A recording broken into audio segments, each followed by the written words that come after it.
Isipin mo, hindi kailangang paghirapan ang biyaya ng Diyos. Hindi tayo karapat-dapat, ngunit ibinigay niya ito sa atin.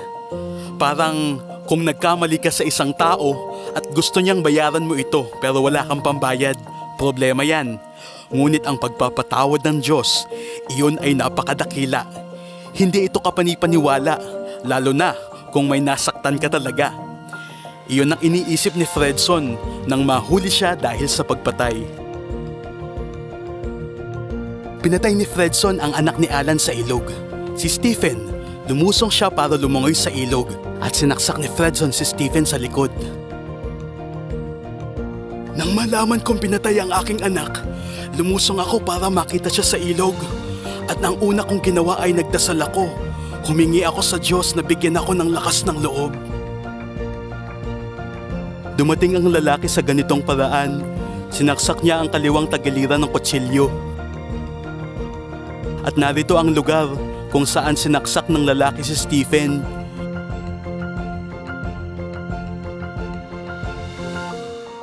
Pagkaraan ng 3 minuto nawalan ng buhay si Stephen. Patay na siya. Alam ko napakataas ng posibilidad ng paghihiganti sa ating kultura. Kaya idinalangin ko na ang Diyos ay ialis tayo sa kaguluhan na darating. Inabol siya ng mga lalaki sa nayon. Kinuha siya, dinala at gusto nila siyang patayin. Pero si Alan kasama ang kanyang mga anak na si Pastor Levi na sinasabi sa amin na huwag patayin si Fredson. Sinabi niya na hindi natin mababago ang mali sa mali. Makalipas ang 4 na taon dahil sa kalungkutan na naidulot niya sa pamilya ni Alan, nagkaroon ng lakas ng loob si Fredson na makipag-ugnayan sa kanyang mga biktima. Natutunan ko ang isang mahalagang bagay at iyon ay bilang ako ang may kasalanan, kailangan tayo'y magpakumbaba. Subukan nating makipag-usap sa mga nasaktan natin. Sa sulat hindi ko sinabing patawarin nila ako. Sinabi ko lang ang aking sasabihin. Ibinaba ko ang sarili ko. Pagkatapos ay pinadala ko ang sulat na iyon. Labis kaming nangangamba sa pag-abot ng sulat kay Alan.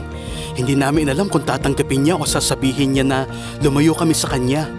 Ngunit nung lapitan namin siya at naibigay namin ang sulat, binasa niya ang sulat at sinabing, ito na ang sagot sa aking mga panalangin sa nakalipas na 4 na taon.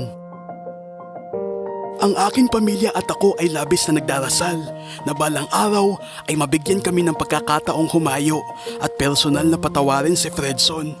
At dumating ang pagkakataon nang matanggap namin ang sulat. Kinuha niya ang kamay ko at sinabi, pinapatawad na kita. Ikaw ang aking anak, ikaw ay bahagi ko. Wala akong masabi, wala talaga akong masabi. Nakita ko si Fredson bilang isa sa sarili kong mga anak at tinuring ng mga anak ko si Fredson bilang kanilang kapatid. Iyon ay naging posible dahil mayroon tayong kalayaan mula sa Diyos. Sa una halos hindi ako naniniwala, ngunit pagkatapos ay inamin ko, O Panginoon, ito ay iyong gawa. Hindi ko ito gawa. Nagpapasalamat ako sa Panginoon para dito. Sa awa ng Diyos, nagawang patawarin ni Alan ang hindi karapat-dapat patawarin. Kahit na siya ay nasa kulungan pa, si Fredson ay nabigyan ng regalo ng tunay na kalayaan. Nakikita namin na mayroon pang pag-asa para sa amin. Sa dulo ng lagusan, ang pagpapatawad ang susi. Ang susi sa pagbukas sa anumang pinto ay sa pamamagitan ng pagpapatawad. Hindi ka makakaalis kung wala ito. Hindi binibilang ng Diyos ang ating mga kasalanan laban sa atin.